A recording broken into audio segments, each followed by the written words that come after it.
नमस्कार, स्वागत है। आप देख रहे हैं मनचाहा न्यूज़। मैं आपके साथ अंकित सिंह चौहान। तेज प्रताप संगठन यानी कि डीएसएस के राष्ट्रीय प्रधान महासचिव हमारे साथ, और साथ ही साथ भोजपुरी के अभिनेता और कई सारे सोशल बातों पे खुलकर अपनी बात रखने वाले हमारे साथ संतोष रेणु यादव जी जुड़ने वाले हैं, जिनकी बात ऐसी होती है कि वह समाज में एक अपना छाप छोड़ती है और साथ ही साथ हर मुद्दे पर इनकी प्रखर वाणी लोगों को जगाने का भी काम करती है। सबसे पहले स्वागत करते हैं इनका। जी, बहुत बहुत धन्यवाद। कैसे हैं सर? बढ़िया हैं, आप कैसे हैं? हम भी बस आपके जैसे हैं। फिलहाल भोजपुरी की ओर रुख करते हैं। एक इवेंट के दौरान पवन जी ये कहते हुए नज़र आते हैं कि भोजपुरी में जितने भी कलाकार अगर गाना की गाएंगे या फिर कुछ भी सुर लगाएंगे तो उसमें झलक पवन सिंह की मिलती है। तो क्या संतोष रेणु जी को गाने नहीं आता? क्या संतोष रेणु जी की अल्फाज या फिर उनका जो सुर होता है वो पवन जी से ही मैच करती है, या भोजपुरी के कोई भी कलाकार पवन सिंह के पीछे ही रहे, कोई आगे नहीं है? आपकी सोच क्या है? देखिए, उनके वहम है और वहम को व्यक्ति को खुद ही निकालना होगा अपने मस्तिष्क से। वहम को, शक को कोई दूसरा व्यक्ति दूर नहीं कर सकता। तो अब उनका ये सोचना है, तो ये उन्हीं की सोच, उन्हीं को मुबारक। भोजपुरी एक ऐसी समंदर है जहाँ पे एक से एक हीरे सामने आए और दुनिया में अपनी पहचान बनाए। आप तब तो ये कहिएगा कि तब तो मनोज तिवारी जी भी क्या पवन सिंह जी की पहचान पे चलते हैं। तब तो आप ये कहिएगा कि तब रवि किशन जी भी तब तो मनोज तिवारी जी की पहचान पे चलते हैं। आज के दौर में भोजपुरी का सबसे बड़ा अगर कोहिनूर अगर कोई है तो वो है कुणाल सिंह जी। लेकिन उन्होंने कभी भी, आप उनका स्टेटमेंट कभी भी आप सुने होंगे, तो कभी भी उन्होंने ये नहीं कहा कि हमने भोजपुरी को ये दिया वो दिया, बल्कि वो हमेशा यही बात बोलते हैं कि भोजपुरी ने हमको बहुत कुछ दिया।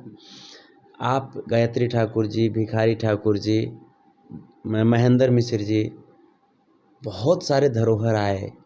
और आज भी आप ले लीजिए, नील कमल को ले लीजिए, गोलू राजा को ले लीजिए। जैसे अभी हम खेसारी जी की बात नहीं कर रहे हैं, खेसारी जी ने एक नया एरा शुरू कर दिया। पहली बार ऐसा हुआ कि एक गांव का लड़का आ करके और बिल्कुल वो जैसे भिखारी ठाकुर स्टाइल डांस करके और एक अपनी जगह बनाया। उस टाइप का बॉडी फिगर नहीं था, अपने आप को बूस्टअप किया और एक ऐसा बॉडी क्रिएट किया जिससे लगा कि हाँ, कोई साउथ का कोई एक्टर सामने आकर खड़ा हो गया।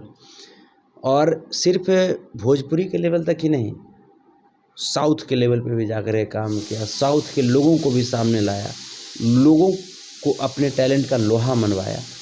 तो अगर कोई भी व्यक्ति, अगर खेसारी लाल यादव भी कहें कि हमारे इर्द गिर्द ही भोजपुरी घूमती है, तो ये सिर्फ वहम है। और हालांकि वो ऐसा कहते नहीं हैं, पवन जी कहे हैं तो ये उनके वहम है। और हमें ऐसा लगता है कि इन शब्दों को जब वो खुद भी दोबारा सुनेंगे तो उनको अफसोस होगा, अगर वो इंसान होंगे तो।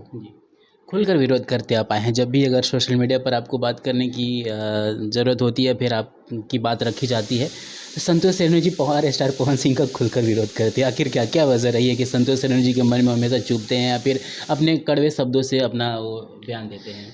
देखिए, सबसे पहली चीज़ कि हम पावर टावर हम कुछ समझते नहीं हैं। दुनिया का सबसे बड़ा टावर अगर कोई होता है तो पब्लिक होती है।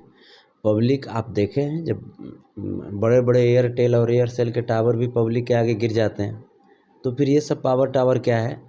ये सब पावर ही जब आपको जब दिखानी है ना, तो अपनी कलाकारी में दिखाइए।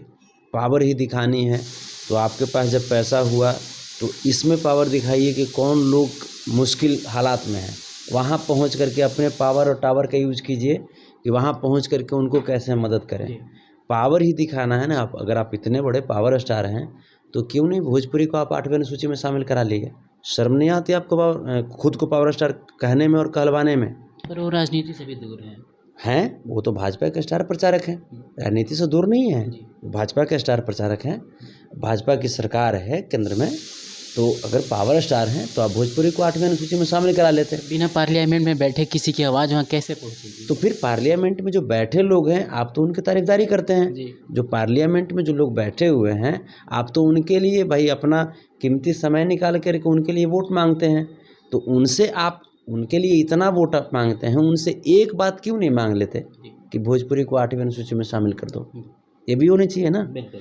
तो आप तो सिर्फ भोजपुरी के लोगों को आप बरगला रहे हैं आप, और हमें लगता है कि आप खुद को भी बरगला रहे हैं, क्योंकि जिस भोजपुरी ने सबको मान सम्मान और पहचान दिलाई, उस भोजपुरी को लेकर के ये कहना कि हमारे इर्द गिर्द घूमती है, ये गलत बात है। जी।